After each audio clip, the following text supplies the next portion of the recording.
stay in the middle forever. Baby, that's a lie. Taking care of Achilles' heel, baby, that's a lie.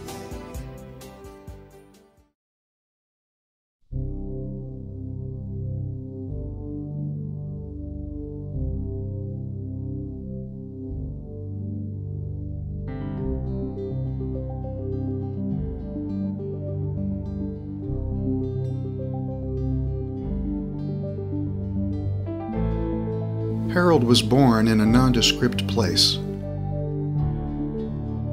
On a nondescript day, with a nondescript face. His father a grocer, his mother a nurse, and things never seemed to get better or worse.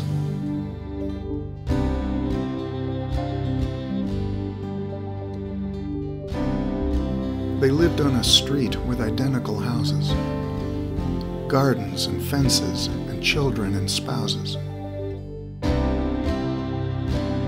But if you looked closely, one thing was true. Something with Harold was slightly askew. He never seemed bored or adrift or blasé.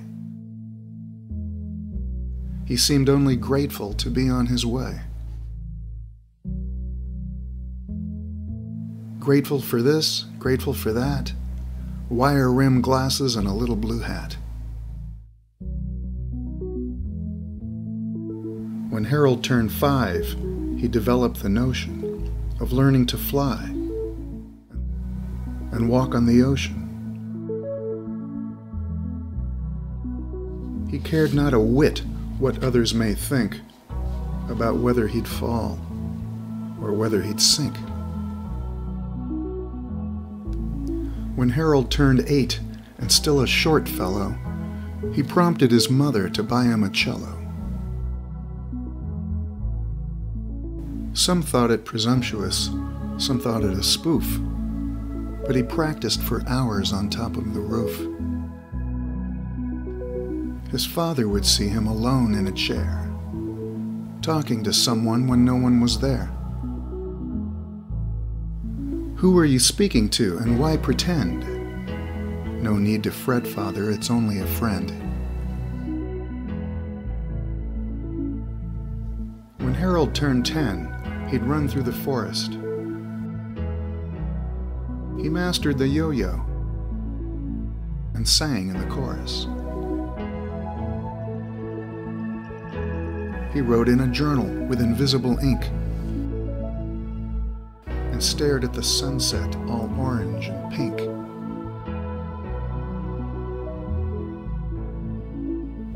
The neighbors moved out, the ones with croquet, who lived in a glass house, a stone's throw away. A woman moved in. She wore a fedora. Her daughter was shy, but she answered to Cora.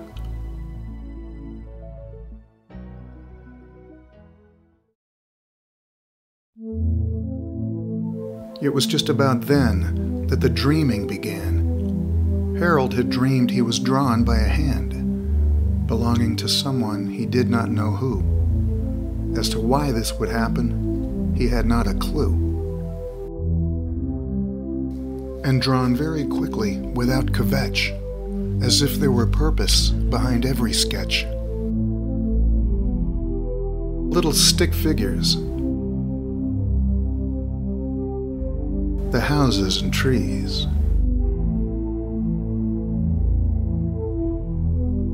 the rock and roll band, the board of trustees.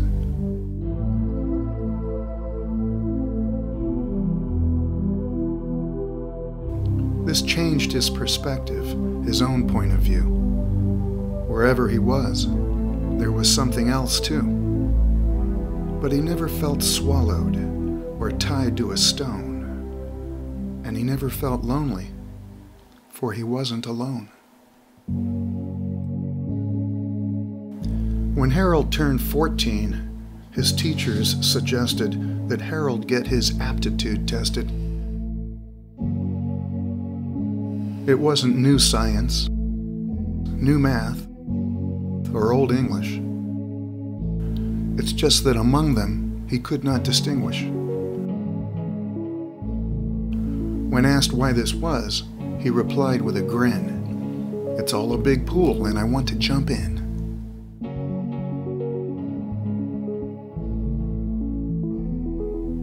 His father seemed worried that no one had seen this. His mother said, "Well, I think he's a genius."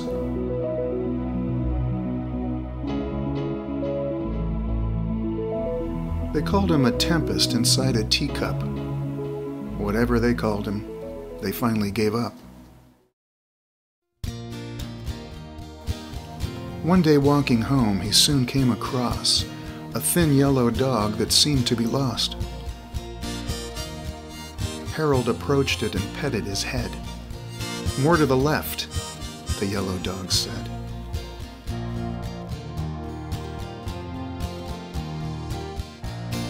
Harold was startled, his legs turning weak. "I wasn't aware that canines could speak."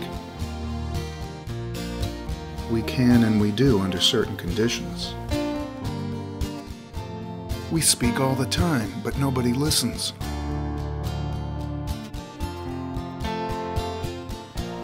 "I know what you mean," Harold said, changing tack. "I talk all the time and no one talks back." "My name is Harold," Harold related. "They call me Taxi," the yellow dog stated. And so it began, a frank dialogue between the young boy and the thin yellow dog. They walked on the bridges and swam in the quarry.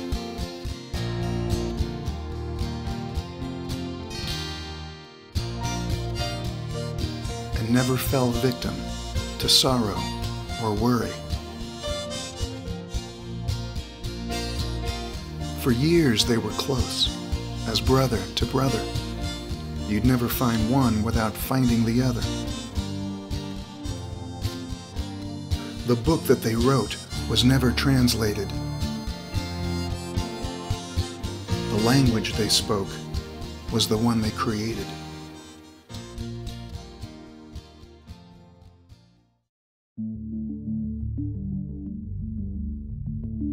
When Harold turned 16, he woke up one night to sounds from the garden that didn't sound right. Loud disagreements where no one concedes. But he only saw flowers, and he only saw weeds.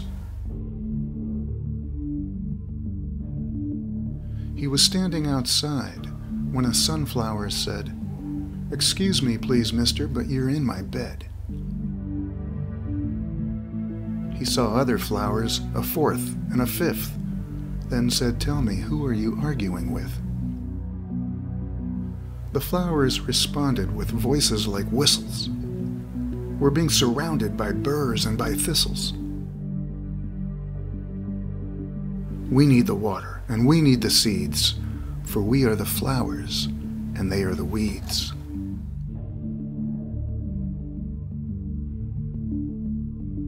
Harold looked down at a lone patch of bramble and said, "Sharing doesn't seem much of a gamble." A lilac protested, "We know where that leads, for we are the flowers, and they are the weeds." Harold retreated back to his bed with voices of flowers and weeds in his head. He still had a feeling that this was not over, the war between roses and patches of clover. When Harold turned 20, his father said, "You must find something useful and proper to do. You do have an odd kind of strange joie de vivre, but you won't make a living if you're working for free." Now I think you'd better consider the bank.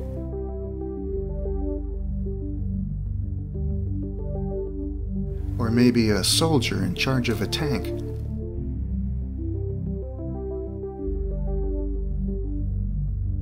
Or perhaps an accountant.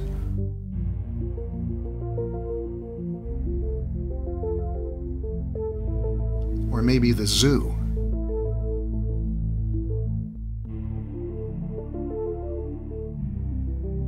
So tell me, what is it you'd like to do?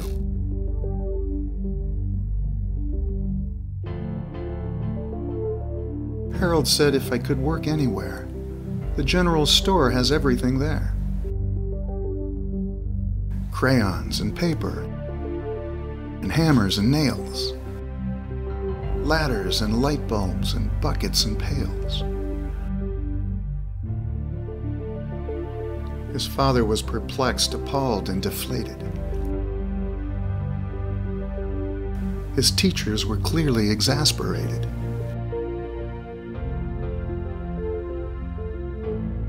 His mother then countered, "Just leave him alone. I think his mind has a mind of its own."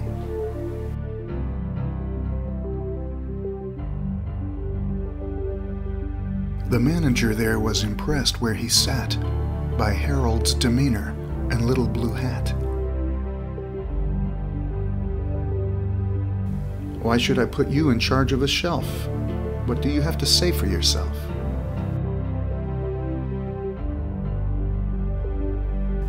"Well," said Harold, "I think you'd concede. A general store is all that you need. When you can find everything here on a shelf, why look for anything anywhere else?"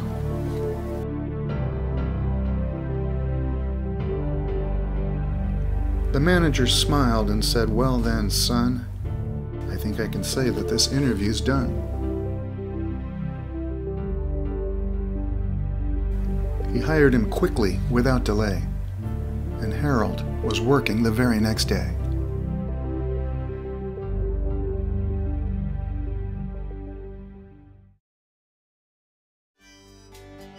He packed up his lunch, got his hat from a drawer, and took his first walk to the general store.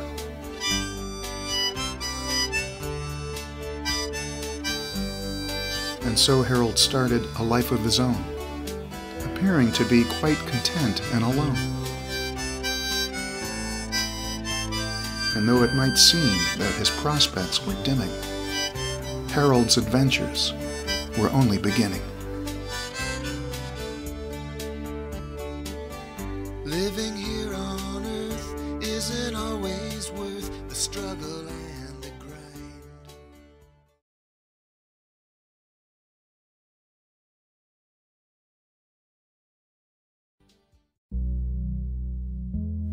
Harold worked at the general store, arriving at 8 and departing by 4. He walked there each morning and back every night, and never turned left once. He always turned right.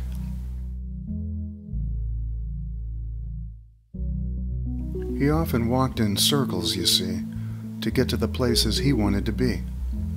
And if by a circle he could not attend, well, that would be it. That's how it would end. He often could sense something moving behind him, more to the picture, as if to remind him that something was there, when it seemed that it wasn't. And he never looked back. He assumed that he mustn't. He woke up each day to the voices of chickens, and laid down each night to the prose of Charles Dickens. He'd slept on his right side since turning 14, a creature of habit, a man of routine. Harold would put on his favorite blue hat with a tilt to the right. He preferred it like that. And off he would go through the briar and berry, taking a right at the county library, walking a mile, no less and no more, then one last right to the general store.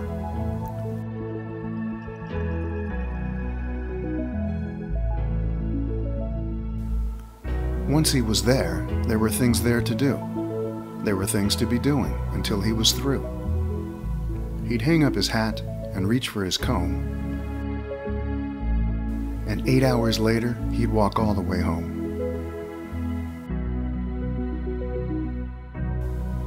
One morning at 7, he woke to the sound of hail on his window and hail on the ground. He pulled back the curtain and, shaking his head, decided at once to get out of bed. He walked into the kitchen. The cat went berserk. He forgot to make breakfast and got dressed for work. He turned to the right toward the general store, grabbed his blue hat, and walked out the door. He headed for work in the usual way, consecutive rights till he made it halfway, where he slipped on the ice where the river once flowed, and looking up noticed a fork in the road.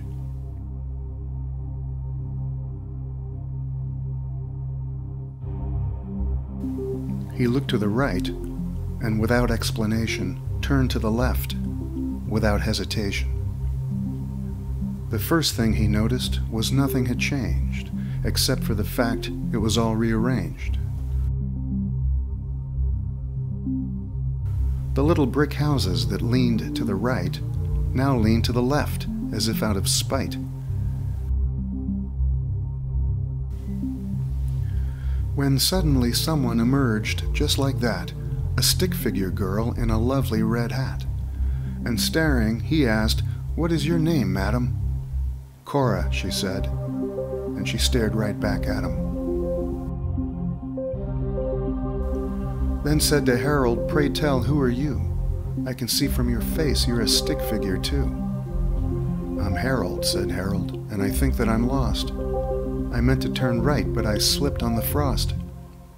I don't have a clue where I am, and therefore I shall be late to the general store." "A general store?" Cora quietly said. "What if I want something specific instead?" Harold replied, "Then of you I implore, why would you go to a general store?" "Don't be so silly, you must come inside. I've just baked some upside-down blueberry pie."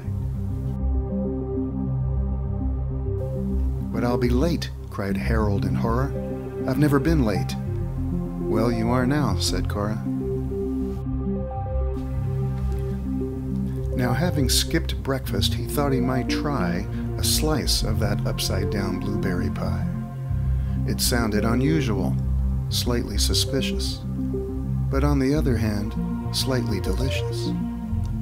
So in Harold went and took off his hat. "Sit down at my table," she said, so he sat.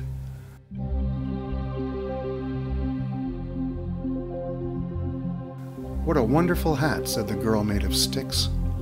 "Thank you," said Harold, "but it needs to be fixed." "What is it then, too loose or too tight?" "It now tilts to the left and not to the right."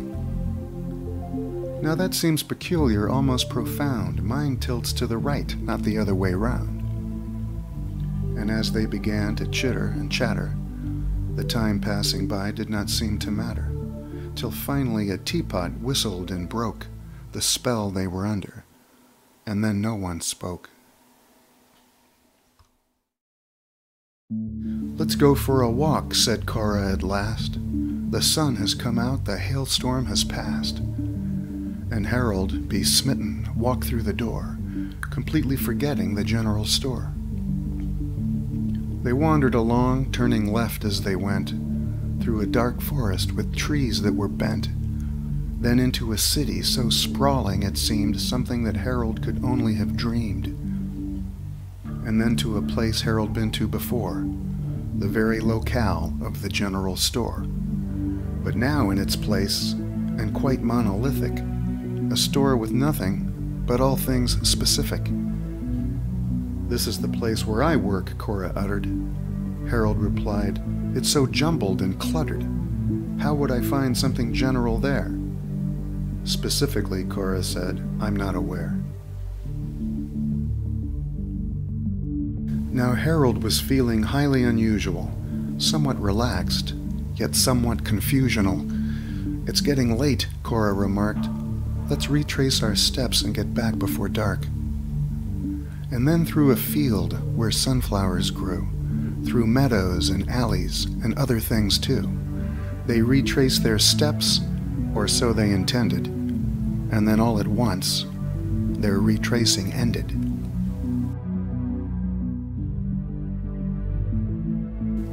They came to a place where they couldn't turn right. They couldn't turn left either, try as they might. And faced with a strange geographical riddle, the only choice left was right down the middle.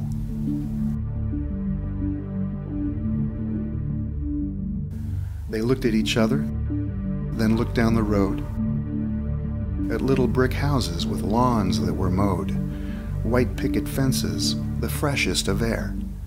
And the oddest thing was, there was nobody there. They all stood abandoned, as if in the night people had fled to the left or the right. The landlord, the banker, the squatter, the renter, all of them running away from the center.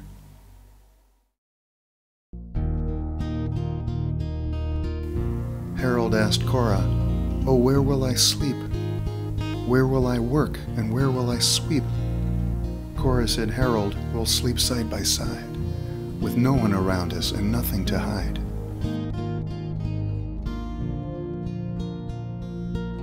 Harold responded, "I miss turning right, but I must say I like feeling free as a kite." Cora was silent, then suddenly said, "Harold, I think we may have been misled. The left and the right are both in the ditch, but right down the middle, the soil is rich." They looked at each other and got into bed, looked up at the ceiling. That's when Harold said, "The artist that made us was not so meticulous. We're silly and childlike and somewhat ridiculous." "Harold," said Cora, "all art is wild. What is more true than the art of a child?" So Harold and Cora laid down to rest. The sun had now fallen away to the west. And slowly but surely, and little by little, their new life began. A life in the middle. I do what I please. I walk in the shade of suburban.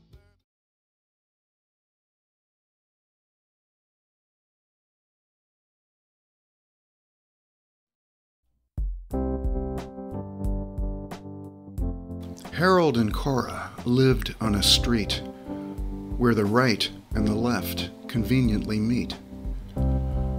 They each deviated direction a little and ended up meeting up right in the middle.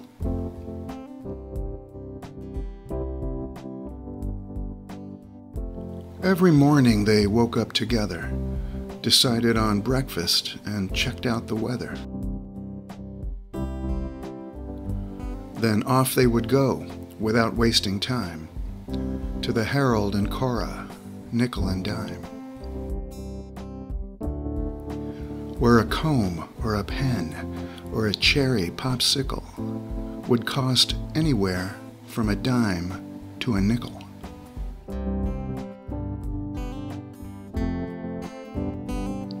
They'd walk holding hands almost all the way there. From every perspective, they made quite a pair.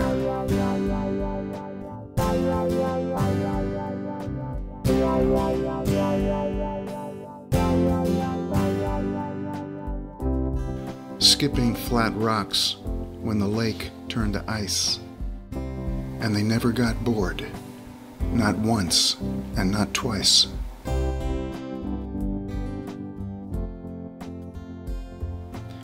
If on Saturday morning the weather was awful, they'd scramble 4 eggs with a side Belgian waffle, and later some dinner, perhaps a fillet, followed by spoonfuls of ice cream flambé. Once late at night, with Harold in slumber, Cora looked out of a window in wonder. She noticed the stars by darkness surrounded, and felt all at once completely ungrounded. She purchased a spyglass the next afternoon to follow the comets, the flight of the moon.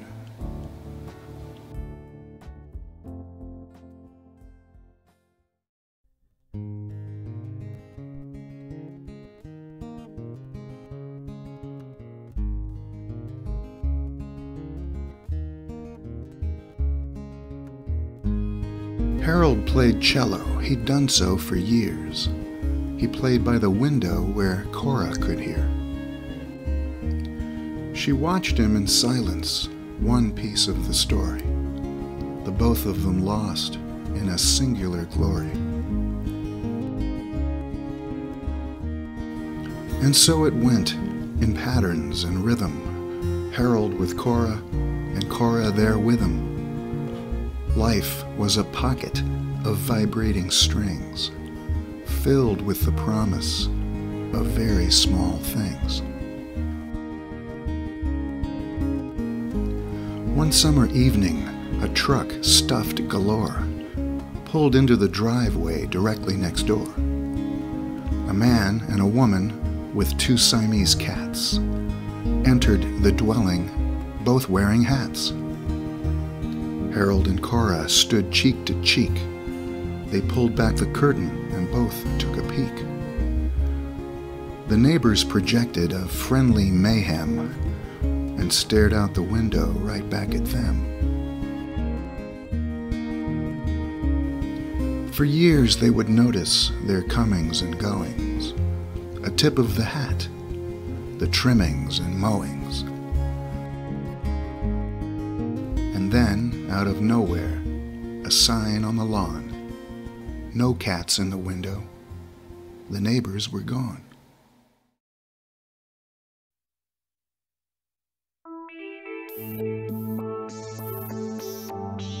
They climbed up their 20s on scaffolds of hope, scaling the mountain of time with no rope. One day with bicycles down to the lake. Another indoors eating angel food cake. One etched in memory the day the snow fell. Harold on cello and Cora cowbell. Everything seemed so simply arranged until the day came when everything changed.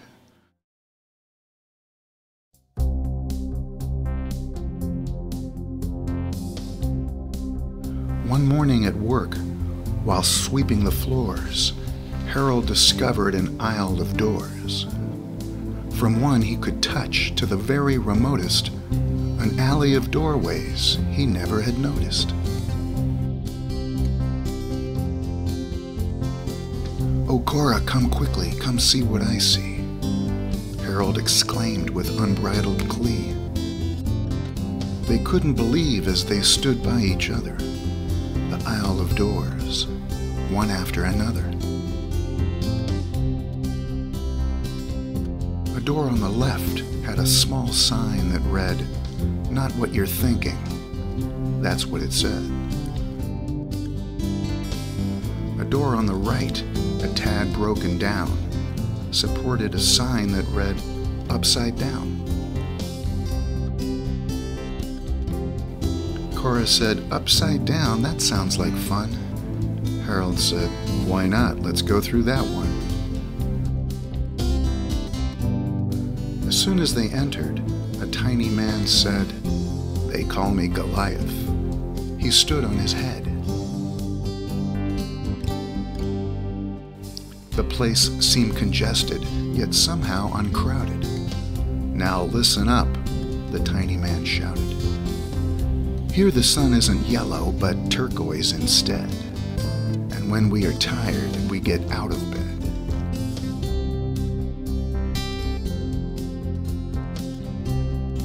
Two-sided triangles, boxes are round. Birds are restricted to life on the ground. Paupers in palaces, queens on their knees, and when summer comes, the sunflowers freeze. Harold said, "Cora, these rules have no game. Let's back up and exit the way that we came." And so they retreated, as if on a cliff. The sign on the same door now read, "What if?" That's what the sign said, most definitely. "Well now," said Cora, "how bad could it be?"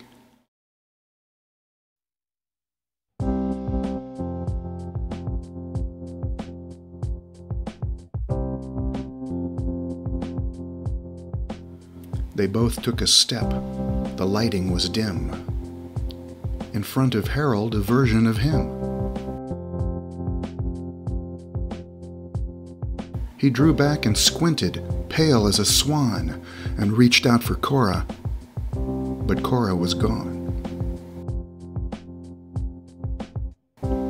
It was just as if he had looked in a mirror. "Where is my Cora, and why are you here?"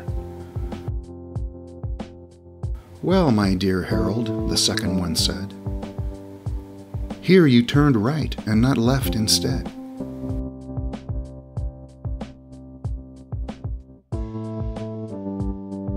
You must forget all that you've seen, done, or heard, for the life that you've known simply never occurred.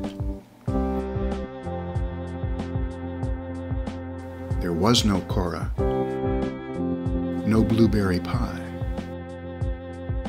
no slip on the ice, no hail from the sky. You got to the fork in the road and walked toward it, but then for some reason, you simply ignored it.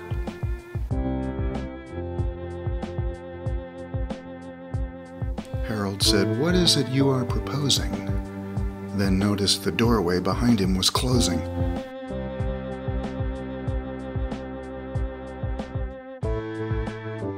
He turned around quickly, a knot in his gut, and slid through just barely before it had shut.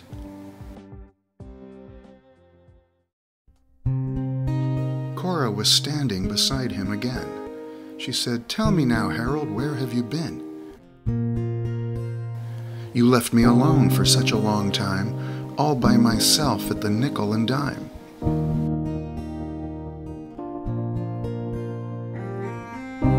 Harold's blue hat was wrinkled and flattened. He tried to tell Cora exactly what happened. And when he was done, he swept all the floors and never looked back down the aisle of doors.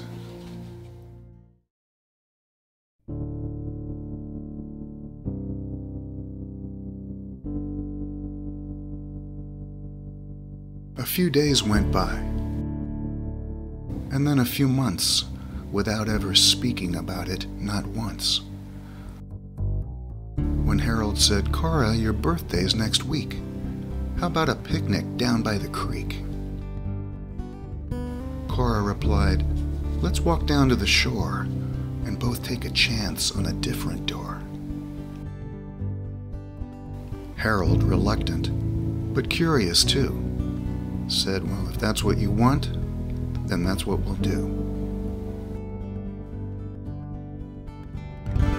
7 days later, when Cora turned 30, they took the day off and both got up early and made their way down to the nickel and dime, hoping that things would be different this time.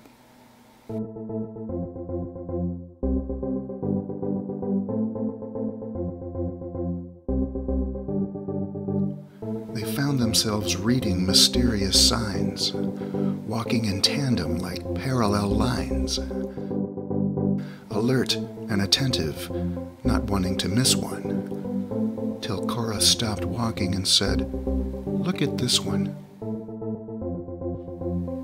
The door had a window, and when they looked in it, the sign that they saw read, 10 years in a minute. How strange, Harold said. What can that be about? It's my birthday, said Cora, so we should find out. The door then swung to an open position, revealing a banner that read, "Free admission." The two of them stepped through the doorway and then found themselves wandering back home again, where Harold sat down and took out his cello, and Cora played fetch with a dog that was yellow. The neighbors came over with fresh apple pie. A woman was singing. She wore a bow tie. Children were playing. A rainbow was arced. It all seemed so peaceful. The yellow dog barked. Cora then noticed a little girl who said, "Mommy, I'm hungry. Can I eat with you?" The child looked up with a face that was flat, with Harold's blue eyes and a tiny blue hat. Meanwhile, Harold was sensing a trap. A woman approached him and sat in his lap. "I've had my eye on you for a while," the mysterious woman remarked with a smile.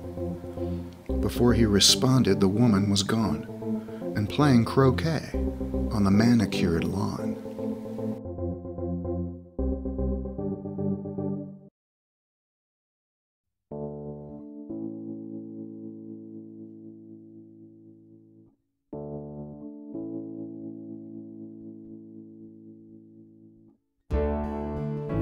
A dinner bell rang, and all of the guests adjusted their dresses and tugged on their vests.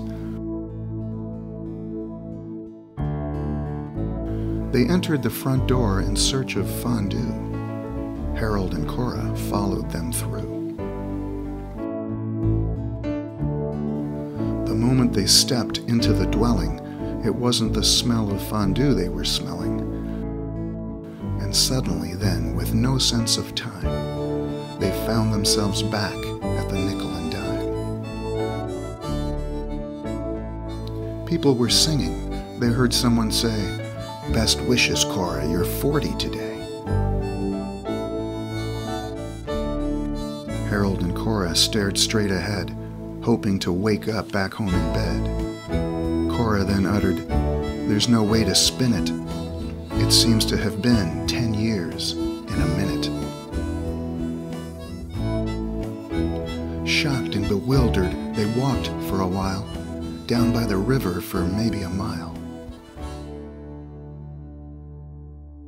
They both stopped at once and started to talk, but then reconsidered and resumed their walk.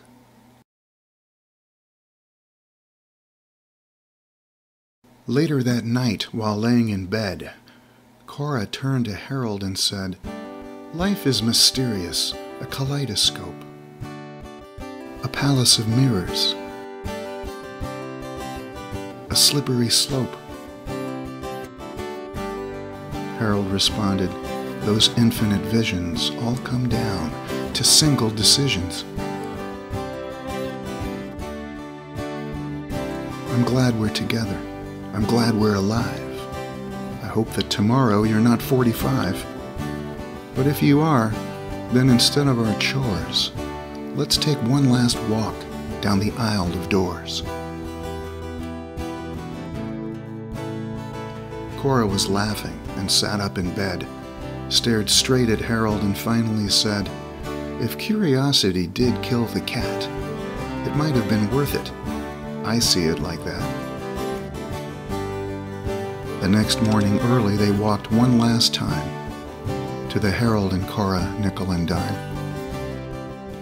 They stood at the entrance and could not ignore the endless potential of door after door. One read, "Believers." One read, "The Keys."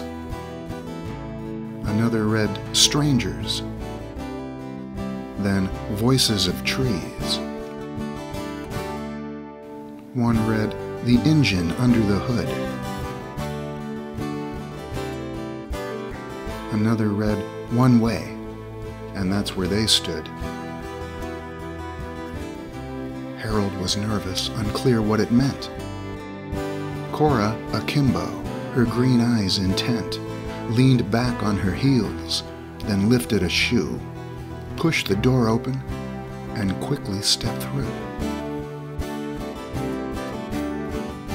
"Come with me quickly," he heard Cora say. Her voice sounded muffled and so far away. And with no hesitation, not one doubt within, he took a deep breath, then followed her in.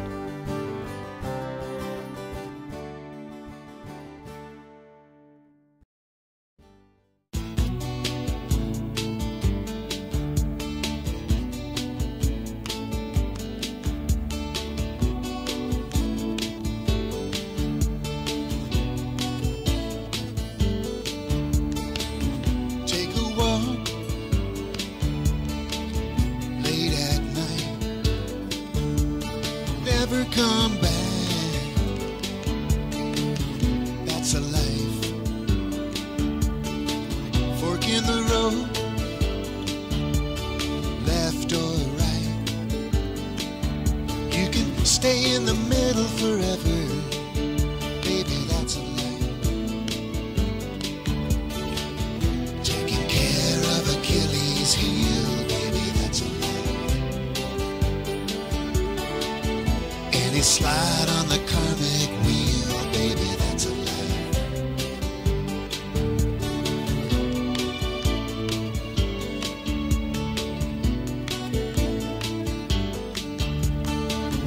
Find someone with mirror eyes. See yourself in someone else, baby, that's a life. Live alone, that's alright. Live alone in a shadow box, you never lose a fight. Taking care of Achilles' heel, baby, that's a life. Any slide on the karmic wheel, baby, that's a life.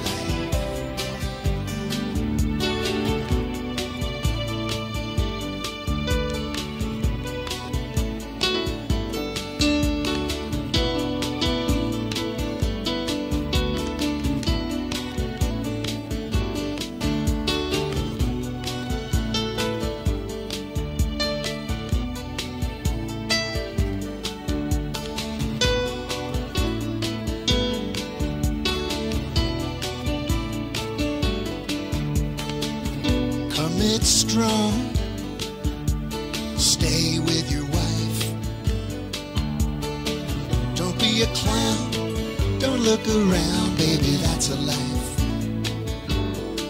Or you can go it alone with a rope and a knife.